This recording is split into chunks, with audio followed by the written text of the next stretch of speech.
Hey y'all, hi. Have you ever craved a simple way to make your outfits more cohesive and elegant, but still really wearable for you? Have you ever wished you could take the clothes that are already in your wardrobe and recombine them in a way that feels fresh to you? Well, buckle up, because I am here today to make a strong and detailed argument for the magical, scalable, and adaptable styling tool that is monochromatic dressing. In my now notorious video from last year, I now famously presented my graphs of the two spectrums of monochromatic dressing. The broad strokes are these. There is a color spectrum from bright colors to neutral colors, and you can dress monochromatically in any color, including neutrals like brown and black. Neutrals tend to be easier for most people. There is also a spectrum, a matchiness spectrum, a spectrum from perfectly matched separates on one end all the way to tonal dressing or tone-on-tone styling at the other end. Tone-on-tone outfits tend to be easier to assemble. Putting these two spectrums together, you get a beautiful cross-plot graph showing that there's actually a lot of diversity in the realm of monochromatic dressing. I originally made this graph to encourage those monochromatic outfit skeptics among you to tiptoe into this realm from the least intense, most beginner-friendly corner. That would be the top right-hand corner, I guess, the neutral tone-on-tone outfits. And it was met with great success, if I do say so myself, judging from the comments and messages that I got in my DMs. Lots of you tried it and loved it. And since then, I have only grown to love monochromatic dressing more myself, to think about it more and try it out more. And now I have more to say. So today I'm going to dig deeper into some of the subtleties of these various kinds of monochromatic dressing. I'm going to share some of my updated thoughts, some images I found, and some outfits that I've put together. Let's go ahead and get into the meat of the video. So on the cross-plot graph, the most interesting direction I think here is moving along the vertical axis. Because whether you wear colors or neutrals, which is along the horizontal axis, and which exact color you choose for any given outfit along that axis, that's like personal preference. And there are no wrong answers, really. It's like anyone can wear any color. I guess that's kind of a hot take, but we'll address that in a separate video. I feel that way. Anyone can choose any color, like the color that you feel the best in, the color that you want to wear the most. On any given day, that's going to be dependent on you and how you feel about wearing color. But how you combine and layer with your chosen color, whatever it is, how you accessorize, how intense the monochromaticity of your outfit is, monochromacity, how intensely monochromatic your outfit is, that's relevant to all of us no matter what color we choose for any given outfit. So in this video, I'm going to move through 3 different places on the y-axis of the graph, and everything that I talk about on that axis will be relevant anywhere on the x-axis. So first, let's talk about the most impactful, high-voltage type of monochromatic outfit, which is when the clothes that you are wearing match each other exactly. The same exact color and essentially the same texture. No matter what color you're dealing with, whether it's a saturated color like this caramel brown or a true neutral like black, in the world of monochromatic styling, very matchy outfits are the most intense, thorough, execution of the brief. And because it's so intense to have such matchy clothes, like essentially coordinating pieces, strangely, it can be the biggest styling challenge, depending on where you're coming from. Like, should the accessories match the clothes? Should they match each other? How do you modulate the formality level of something so matchy, etc.? To make this video, I got the chance to experiment with these questions specifically, more than I think I ever have before. And that's because today's video sponsor, Lily Silk, sent me some beautifully and perfectly coordinated pieces to model and film. A quick word about Lily Silk. I love working with this label because the clothes are made from quality materials, natural fibers, and everything is substantial and beautifully made. I think you'll be able to see it even through the screen. The sweaters are incredibly plush and cozy. The silk charmeuse is hefty and glossy, and the tailoring is comprehensive. For example, the ivory silk charmeuse maxi skirt is lined, but it's lined with a lighter weight of silk rather than being lined with polyester. The white silk pants are also lined with another layer of silk. The knit pleated skirts are wonderfully heavy and swingy. They have that kind of gooey swish that's exactly what one would hope for in a garment like this. This ivory sweater is my favorite piece right now. It's 70% merino wool and 30% cashmere, which is Lily Silk's golden ratio. I love the weighty feel of this knit. I love the drape that it has and the oversized fit. This is the exact type of thing that I'm always talking about on my channel when I hold forth about quality over quantity. I'll give more details on individual garments as I go through, and I'll also put my sizing and which size I'm wearing in each piece in the description box down below. And they of course gave me discount codes to share in this video. You can use HLP20 for 20% off and HLP25 for 25% off of larger orders. All of the details will be at the top of the description box. So here's an example of a perfectly matched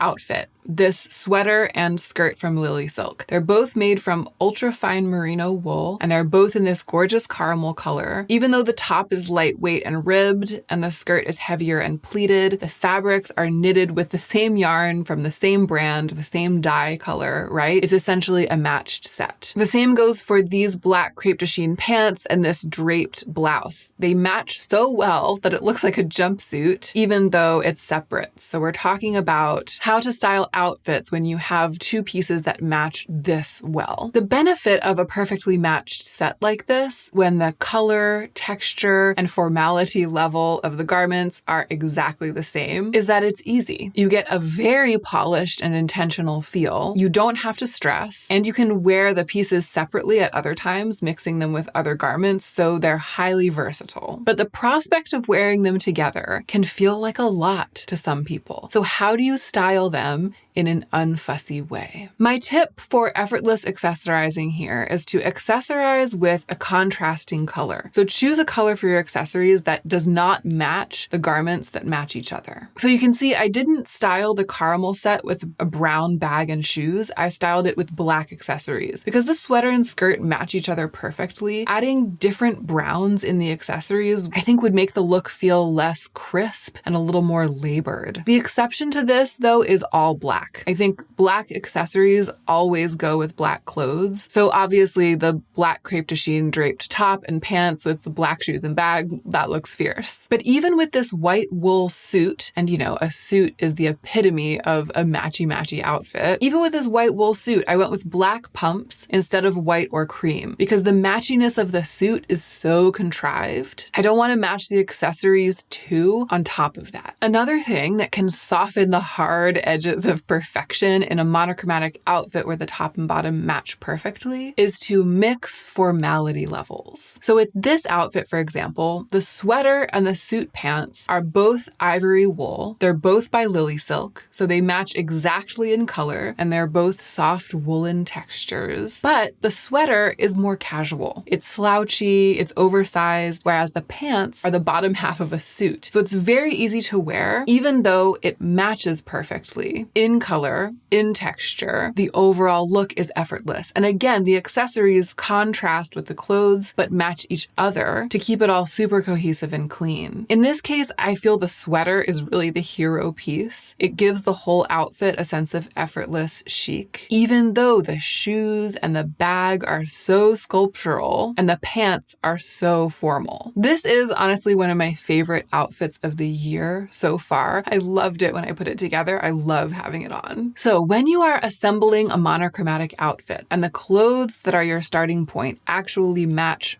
perfectly. My main styling advice is to add just one other single color for all of the accessories. And my other tip is that if it's feeling too stuffy for you, try mixing two formality levels together in the top and the bottom half of the outfit. Perfectly matched clothes with mismatched formality levels, that makes a great outfit. Okay, moving up the y-axis a little bit.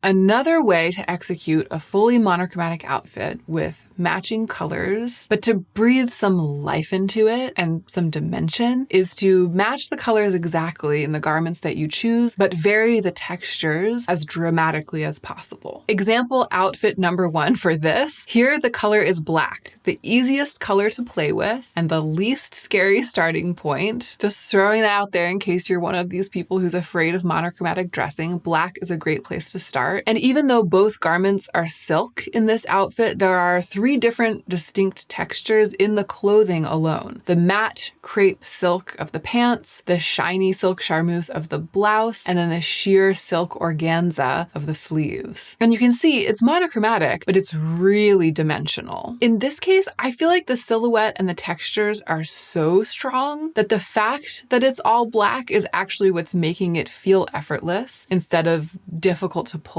off. It's like effortless instead of effortful because it's monochromatic. This would be much harder to wear if the top was pink, for example. Simplicity of color allows for maximum texture drama. I'm going to say that again. Simplicity of color allows for maximum texture drama. And this is another place where tinkering with the formality level of individual garments and of the styling overall can have a huge impact. Arguably, and I love this might be my favorite point in this video, right? This might be like my favorite little nugget upcoming. Arguably, a monochromatic outfit where you match colors but mix textures is the single easiest place in your wardrobe to pair 2 pieces of vastly different formality levels. You see what I mean? Because the color cohesion kind of makes the pairing make sense in a way that pairing pieces that are different formality levels and different textures and 2 different colors wouldn't make sense.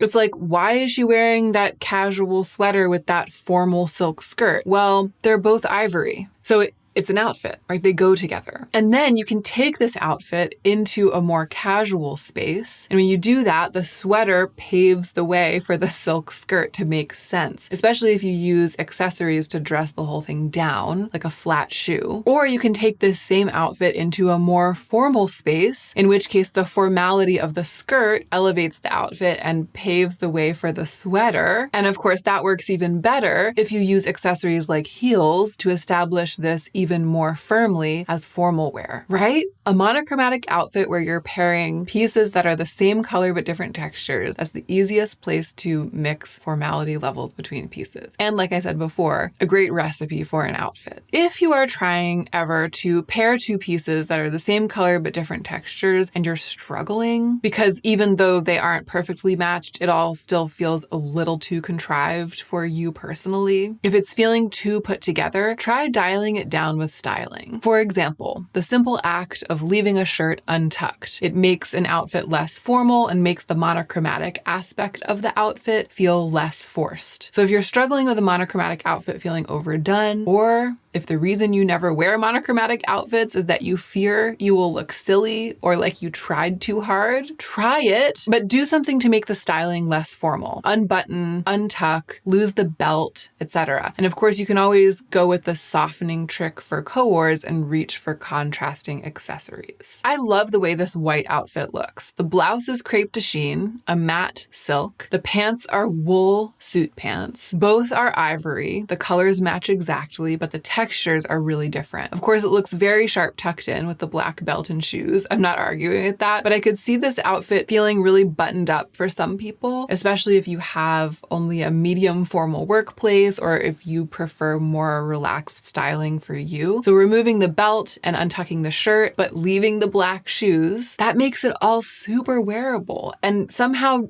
makes the monochromatic aspect of the clothing less conspicuous. The same is true, of course, with the black organza sleeve blouse. Removing the belt and unbuttoning the shirt, it just makes it softer. Okay, so summing all of that up, when you are putting together pieces of clothing that have the exact same color as each other, but the textures are different, you are really in a sweet spot for effortless cohesion and for mixing pieces of different formality levels together in the same outfit. At this level, I still generally recommend going with accessories that aren't the same color as your clothes and playing with styling to make the outfit cleaner or messier, so to speak, right? More buttoned up or less buttoned up, depending on who you are and what you're doing. So that's moving up the y-axis pretty much to the middle. Moving even further up to the tippy top. Finally, we're here, the big one. Let's discuss tonal dressing. I live for this. I love this.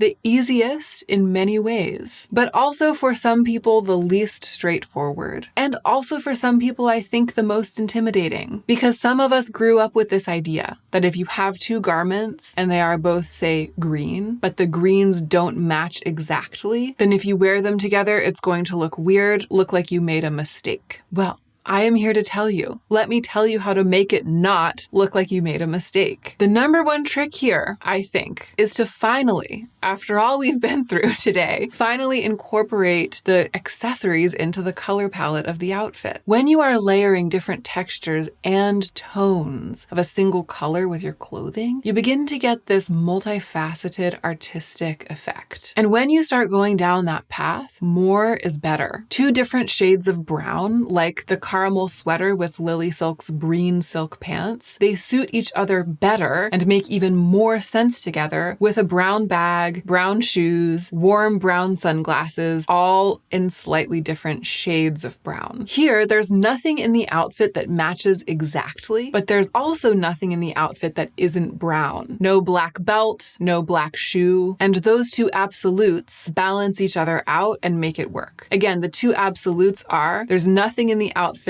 that matches exactly, but there's also nothing in the outfit that isn't brown. Those two absolutes balance each other out. Of course, it's not totally necessary to always do this when you're doing tone-on-tone dressing. It's not a hard and fast rule. I love this outfit, for example, with two slightly different shades of gray in two quite different textures, but black accessories. I mean, a dark gray bag and shoes would look amazing with this outfit, but, well, first of all, I don't have a gray bag or gray shoes. And also, in a way, black and gray are like shades of the same color, with black just being the darkest gray can go. But in any case, I think that this is an example of tone-on-tone dressing with accessories that don't match the color. That really works. But that brings me to another suggestion here. If your tonal outfit is riffing on a bright color, consider going with a neutral version of that same color for the accessories. My example here using the Lily Silk clothes with accessories that I already had is tonal red, a cherry red wool sweater with light red silk pants, and the accessories are burgundy, a darker and more neutral version of red. So there's contrast with the accessories, but they are still in the world of the outfit's primary hue. I am an especially huge fan of pushing the envelope for tonal dressing with the color white. When I am really going the distance, layering dark white with bright white, creamy ivory with brilliant white, I love to just keep adding shades of white, even going so far as to incorporate beige as a version of white, tan as a shade of white, oatmeal is white, even some shades of gray can be white to me when I'm assembling a tone-on-tone white outfit. And again, this is especially true if, or might only be true if, you incorporate the accessories too, if all of the clothes and accessories are in the same color family. So,